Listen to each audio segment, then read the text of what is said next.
ராத்திரி 2 மணிக்கு ஜீவா எண்ணெயை வச்சு குளிர்ல ரத்த கலரியா படம் எடுத்துக்கிட்டு இருக்காரு. குத்துப்பட்டு கிடக்க ஷிஃப்டிங் சொல்றாரு. அதுக்கு பிறகு என்னங்க இவரு சென்னைக்கு வர்றதுக்கு முன்னாடி வரை எல்லா தப்பும் பண்ணணும் ஒரு பொறுக்கி அவரு. அப்படித்தான் மதுரை வாழ்க்கை இருந்திருக்கு. அவருடைய அலுவலகத்தில் நான் போய் நோன்பு கஞ்சி குடிச்சிட்டு அங்கோட உட்கார்ந்து அதே போல முன்னாடி எப்படி இருப்போமோ யதார்த்த லைஃப்ல அதே போல சிரிச்சு காமெடி பேசி கும்மாளமா இருந்துட்டா வர்றோம். அந்த லைஃப் தான் தொடர்ந்தது. காலத்தின் பேரன்பும் பெரும் ஆசீர்வாதங்களும் நம் அனைவருக்கும் முழுமையாக கிடைக்கட்டும். உங்கள் அனைவருக்கும் என் அன்புகளும் இந்த நிகழ்விற்கு என்னுடைய வாழ்த்துக்களும். 2005 ராம் திரைப்படம். அதில் என் துணைவியார் ஒரு மிக முக்கியமான கேரக்டர்ல நடிச்சிருந்தாங்க. அந்த திரைப்படம் கொடைக்கானல் படப்பிடிப்பு போயிட்டாங்க. அங்கிருந்து பல நாள் எனக்கு போன் பண்ணி பேசுவாங்க. ராத்திரி 2 மணிக்கு ஜீவா எண்ணெயை வச்சு குளிர்ல ரத்த கலரியா படம் எடுத்துக்கிட்டு இருக்காரு. குத்துப்பட்டு கிடக்க ஷிஃப்டிங் சொல்றாரு. அதுக்கு பிறகு என்னங்க இவரு என்ன இப்படி மாட்டிக்கிட்டேன் அப்படின்னு ரொம்ப அங்கிருந்து போன். எனக்கு அமீர் பத்தி முன்னாடி எல்லாம் எனக்கு தெரியாது. ஏன்னா அது பழக்கம் இல்லை, நட்பும் இல்லை. நான் சொன்னேன் இல்ல இல்ல ஒரு இயக்குனர் அது ஏதோ ஒரு மூடில் எடுக்காரு. நம்ம அது இந்த பக்கம் பொண்டாட்டி நடிகை, அந்த பக்கம் ஒரு செஞ்ச தொழில் இயக்குனருடைய அந்த மனநிலை, இந்த ரெண்டுக்கு நடுவுல சித்திக்கிட்டு நான் இயக்குனர் பக்கம் பேசினா நீங்க எப்போதுமே டெக்னீஷியனை தான் பேசுவீங்கன்னு போன வச்சிருவாங்க. சரி, இவங்களுக்கு ஆதரவு தோணுனா நம்ம உள் மனசாட்சி குத்திக்கிட்டே இருக்கும். என்னடா இது இப்படி ஒரு இவங்களை நம்ம பொய்யா சொல்ல வேண்டியது, சமாதானப்படுத்த வேண்டியதே இருக்கேன்னு. அந்த திரைப்படம் பண்ணிக்கிட்டு இருக்கும்போது அவர் தான் தயாரிப்பாளர். சசி அதுல உதவியாளராகவும் அசோசியேட்டாகவும் இருந்தவர். சசிக்கு மேல அசோசியேட் பிளஸ் அங்கிருந்து கீழே மதுரையில பணம் பரட்டிட்டு போய் மேல ஷூட்டிங். ஒரு நாள் திடீர்னு ஷூட் இல்லை அப்படின்னா கொடைக்கானல்ல பணமும் இல்லாம என்ன பண்ணுவாங்கன்னா ஷூட்டிங் கேன்சல் பண்ணிட்டு அங்க இருப்பாங்க. பதட்டமே இல்லாம ஷூட்டிங் போயிட்டு சொல்லுவாங்க என் துணையார் அங்கிருந்து, என்னங்க கொஞ்சம் கூட இவ்வளவு செலவு நடக்கு, இவ்வளவு இருக்கு, ஆனா ஷூட்டிங் கேன்சல் பண்ணிட்டு அவங்க பாட்டுக்கு ரெஸ்ட் எடுத்துக்கிட்டு இருக்காங்க பதட்டமே இல்லாம அப்படின்னு எல்லாம் பதறுவாங்க. இப்படித்தான் எனக்கு அமீர் அவர்களை பத்தி தெரியும். அந்த திரைப்படம் வந்தபோது ஒரு படைப்பாளியாகவும் என்னால் அமீர் அவர்களை உணர முடிந்தது. அதனுடைய தொடர்ச்சியாக சேலத்துல அவர் ஒரு விருது வாங்குறதுக்கு ராம் திரைப்படத்துக்காக சேலத்துக்கு வந்திருக்காரு. நானும் அந்த கலையரவுல ஒரு ஸ்பீச் கொடுக்கறதுக்காக அங்க போயிருக்கேன். 2 பேரும் அங்க தங்கும்போது சமுத்திரக்கனி அமீர் அவர்கள் அங்க வந்திருந்தாங்க. அங்கதான் எங்களுடைய சந்திப்பு நடந்தது. அப்ப சொன்னாரு, நான் பருத்திவீரன் திரைப்படம் பண்றேன். அப்போ கொஞ்சம் முடியெல்லாம் நீளமா வளர்த்தி இருந்தேன். அதை பார்த்துட்டு இந்த ஒரு கேரக்டருக்கு நீங்க பண்றீங்களான்னு என்ன கேட்டாரு. எனக்கு படீர்னு ஞாபகம் என் துணைவியாருடைய சம்பவங்கள். ஆகா, ஏற்கனவே குடும்பத்தையே வச்சு செய்யறதுன்னு முடிவு பண்ணிட்டார் போல் இருக்கு அப்படின்னு நினைச்சுக்கிட்டு இருந்தேன். அதுக்கு பிறகு அந்த திரைப்படத்துல நான் உள்ள போய் பங்களிப்பு செஞ்சேன். அந்த பங்களிப்பு எனக்குள்ள அவருக்கும் எனக்கும் ஒரு நட்பாக மாறியது. நடிகன் இயக்குனர் என்பதை தாண்டி ஒரு நட்பாக மாறியது. அந்த திரைப்படத்திலும் பல பிரச்சனைகள். ஃபர்ஸ்ட் ஷெட்யூல் போயிட்டு வந்தோம். அப்புறம் ஒரு சைப்ரஸ் ராம் திரைப்படத்துக்கு சைப்ரஸ் கார்த்தி அவரும் போய் விருதெல்லாம் கலந்துட்டு வந்தாங்க. பார்த்தா செகண்ட் ஷெட்யூல் நகர்ற மாதிரியே தெரியல. முடியெல்லாம் வளர்ந்து சாமியார் லெவலுக்கு பெருசா போயிடுச்சு எங்களுக்கு. அப்ப என்ன அப்படின்னு விசாரிச்சா திரைப்படத்துல அவர் தயாரிப்பாளராக அடுத்த ஷெட்யூல் தயாரிப்பாளராக களமிறங்குறாரு. அதே படத்தை டேக் அப் ஆகுது. போனா மறுபடியும் அதே தான். 4 நாள் ஷூட், 1 நாள் ரெஸ்ட் இருக்கும். வஞ்சகமே இல்லாம திரைப்படத்தை எடுத்துக்கிட்டு இருக்கிற ஒரு இயக்குனர். கஷ்டங்கள் இருக்கு, போராட்டங்கள் இருக்கு. ஆனால் அவருடைய பாதையை விட்டு விலகினதா எனக்கு தெரியல. அந்த திரைப்படம் சார்ந்த காலகட்டத்தில் ஒரு நடிகனை கடந்து நானும் அவரும் ஒரு நட்பு ரீதியாக உரிமையோடு பேசிக்கொள்ளக்கூடிய ஒரு நபராக நானும் அவரும் எப்போதுமே இருந்திருக்கோம். நான் உரிமையோட பேசுவேன், அந்த உரிமையை அவர் நட்பாக எடுத்துக்கொள்வார். இதுதான் எங்களுக்குள்ள இருந்தது. அதில் நல்லது கெட்டது தனிப்பட்ட வாழ்க்கை, சமூக வாழ்க்கை எல்லாமே கலந்திருக்கும் அந்த விவாதத்துக்குள்ள. அதனுடைய பருத்தி வீரனுடைய வெற்றி, அந்த வெற்றியில் ஏற்பட்ட பிரச்சனைகள், அதுக்குள்ள இருந்து அவர் யோகி திரைப்படம் பண்ணும்போது அவர் நடிகனாக உள்ள நுழைனார். எனக்கு ஒரு நடிகனாக அவரை ரொம்ப பிடித்த படம் வந்து யோகின்னு சொல்லுவேன். யோகியில பாத்தீங்கன்னா எல்லா டைமென்ஷனும் இருக்கும்.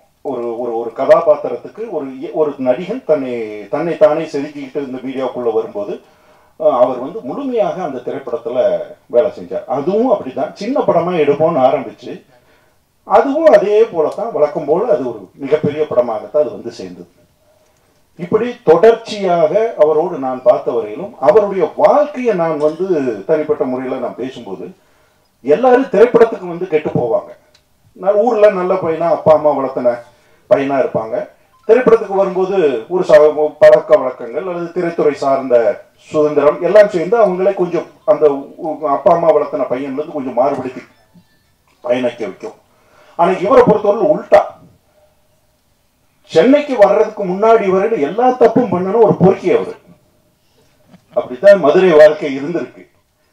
ஆனா சென்னை திரைத்துறைக்குள்ள வரும்போது மிக சிறந்த ஆன்மீகவாதியும் தனி மனித ஒழுக்கத்தோடும் இருக்கிற ஒரு பார்வைக்கா வந்துடுறார். ரொம்ப ஆச்சரியம். அந்த திரைத்துறைக்குள்ள வந்த காலகட்டத்தில் இருந்து எனக்கு ஒரு ஆரம்ப காலகட்டம் தெரியல அவரை. ஆனா ராம் அப்படிங்கிற படத்தினுடைய தொடர்ச்சி எனக்கு தெரியும் போது முன்னாடி அவருடைய வாழ்க்கையை பத்தி, பாலா வந்து என்னுடைய அறை நண்பர் இயக்குனர் பாலா. அப்ப பாலாவும் இவரும் மதுரையில நண்பர்கள்.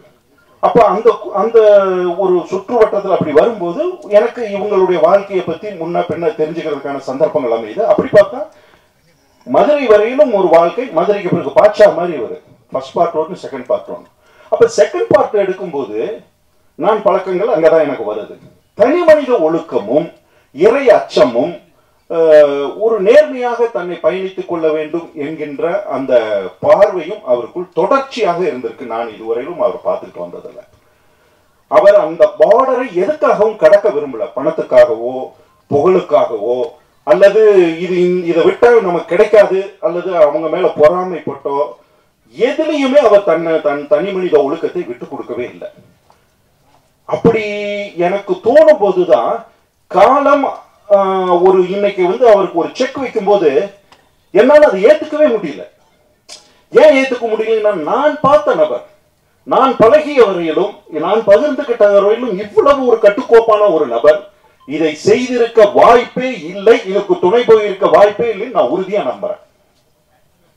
அந்த நம்பிக்கை வெறும் ஏதோ பழக்கத்துக்காக இல்லை. நான் ஒரு பார்வை, அவர் ஒரு சமூக பார்வையாகவும் ஒரு சமூகத்தினுடைய நபர்களை அப்சர்வ் பண்ற பார்வையிலையும் பார்க்கும்போது எனக்கு அது ரொம்ப தோணிக்கிட்டே இருக்கும்.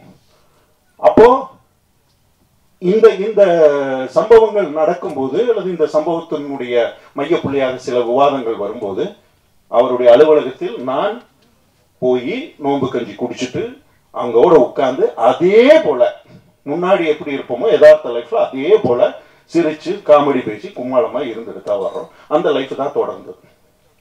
பதட்டம் இல்லை. ஒரு ஒரு இவ்வளவு பெரிய பிரச்சனை எல்லாம் இல்லது, இவ்வளவு ஒரு பெரிய அட்டாக், நம்ம எதிர்பாராம ஒரு பெரிய அட்டாக் வந்து நம்மளை தாக்கும் போது நம்மளாம் நிலை குலைந்து போயிடுவேன். நானெல்லாம் இருந்தா செதஞ்சிருவேன். உண்மையை சொல்ல போனா என்னையெல்லாம் 10 பேர் ஆறுதல் இலவுடு மாதிரி எதையா சொன்னா தான் நான் தாங்குவேன்னு நினைக்கிறேன்.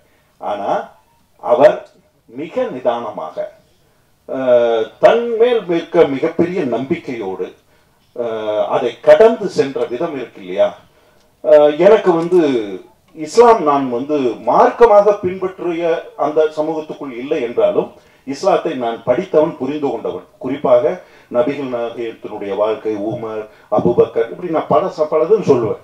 பக்ரு போர்னு ஒரு போர் வந்து இஸ்லாத்துல மிக முக்கியமான அந்த காலகட்டத்தில் மிகப்பெரிய போர். அது அங்க வந்து நபிகள் நாயகம் வந்து அந்த போரை அணுகிய விதமும் அந்த கால சூழ்நிலையும் நபிகள் நாயகத்தினுடைய மனநிலையும் எனக்கு இந்த சந்தர்ப்பத்தில் இருக்கும்போது அதெல்லாம் நான் உதாரணங்களா அப்படி ஒப்பிட்டு பார்க்கிற அளவுக்கு எனக்கு சந்தர்ப்பங்கள் அமைஞ்சது. இங்க பார்க்கும்போது அந்த சூழ்நிலையில இந்த திரைப்படம் வந்து நான் இந்த திரைப்படத்துல நடித்தேன் அப்படின்னு வச்சுக்கிட்டு கடந்த காலம் சொல்லுங்க. ஆரம்ப கால திரைப்படத்துல ஸ்கிரிப்ட்ல நான் இருந்தேன். தேனியில ஷூட் பண்ணப்பட்டது. முதல் ஷெட்யூல்ல நான் போய் நடிச்சேன். பாபா எனக்கு பணமெல்லாம் கொடுத்து கூட்டிட்டு போய் நல்ல ரூம் போட்டு நடிச்சோம். இப்போ கதை நாயகி இருக்காங்களா, அவங்களுக்கெல்லாம் இப்போ என்னை ஞாபகப்படுத்தி பார்த்தா தெரியுமான்னு கூட தெரியல. அந்த சூழ்நிலையில ஃபர்ஸ்ட் ஷெட்யூல் வந்து ஒரு கதையே வந்து ரொம்ப ஒரு கிராமத்துக்குள்ள நடக்கிற ஒரு அரசியலை மட்டும் மையப்படுத்தி ஒரு ஸ்கிரிப்ட் இருந்தது. சுவாரஸ்யமாக, ஹியூமராக எல்லாம் அப்படியெல்லாம் மிக்ஸ் பண்ணி தான் அந்த கதைக்களம் இருந்தது. உண்மை சரியா சொல்லணும், பாக்யராஜ் சாருடைய ஆரம்ப கால படங்கள் இருக்கு இல்லையா, அந்த பேட்டர்ன்ல இருந்தது அந்த ஸ்கிரிப்ட். ஆனா அந்த ஸ்கிரிப்டை எடுத்து போயிட்டு ஃபர்ஸ்ட் ஷெட்யூல் முடிச்சு வரும்போது அது இந்த ஸ்கிரிப்ட் என்ன டிமாண்ட் பண்ணுதுன்னா, இதே கதைக்களம் கொஞ்சம் பிரமாண்டப்படுத்திக்கணும், அதுல கொஞ்சம் இன்னும் கொஞ்சம் அரசியல் தளமெல்லாம் உள்ள ஏற ஏற கிராமத்தில் இருந்து கதை கொஞ்சம் விரிவடைந்தது. விரிவடையும் போது எங்க கேரக்டர்ஸ் அதுக்கு பிறகு டெவலப் பண்ண சூழ்நிலை இல்லை. ஆனா அந்த இருக்கிற கேரக்டர்ஸ் வச்சோம்னா ஏதோ நடிகர்கள் ஒரு சீன் 2 சீன் மட்டும் வந்து போவாங்க, அது வந்து ஸ்கிரிப்டுக்கு ரொம்ப பாதிப்பு ஏற்படுத்தும்னு எங்க கேரக்டர்ஸே முழுமையாக அந்த இடத்துல விடுபட்டு போயிடுச்சு. ஆனாலும் நான் அந்த திரைப்படத்துக்குள்ள நடிக்கிறேன் அப்படிங்கிறதுக்காக இந்த திரைப்படத்துல வந்து உறவுகள்லாம் கிடையாது. எனக்கு நண்பர்கள் செய்யறாங்க, அதை வந்து எனக்கு முடிஞ்சா நான் நடிகனா பங்களிப்பு செய்யறேன், இல்லைன்னா நட்பா பங்களிப்பு செய்ய போறோம். அதை தாண்டி அந்த திரைப்படத்தினுடைய படப்பிடிப்புக்கோ அதுக்கும் நான் போற சந்தர்ப்பம் எனக்கு அமையல. ஆனா இந்த படத்தை முழுமையாக முடித்து நான் பார்க்கும்போது ஆதம் பாவா இதுல மிகப்பெரிய ஒரு போராளியா இருக்காங்க. ஏன்னா ஆரம்பிக்கும் போது ஒரு சின்ன பட்ஜெட் படம் நினைச்சு உள்ள நுழைஞ்சிருக்கலாம். ஆனா அதுக்கு பிறகு இந்த படத்தை 3-4 கட்டங்களாக அந்த அந்த கதையை வந்து விவரிச்சு வேற ஒரு தளத்துக்கு போகும்போது எல்லா ஃப்ரேம்லயுமே பெரிய தயாரிப்பாளராக இருந்தால் மட்டும்தான் அவளை செலவு செய்ய முடியும்.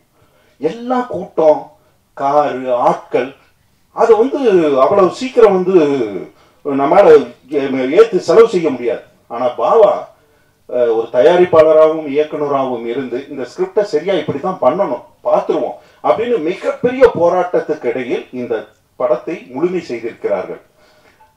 இந்த திரைப்படத்தில் பங்கேற்ற அனைவருக்கும் என்னுடைய அன்புகளும் வாழ்த்துக்களும்.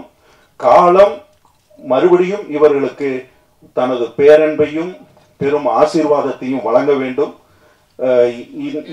இது வந்து வெற்றியை நோக்கி முழுமையாக பயணித்து அவர்களுக்கு தொடர்ந்து கலைத்துறையில் அடுத்தடுத்த நிலைக்கு செல்கின்ற வாய்ப்புகளை வழங்க வேண்டும் என்று ஆசைப்பட்டு விடைபெறுகிறேன். நன்றி, வணக்கம்.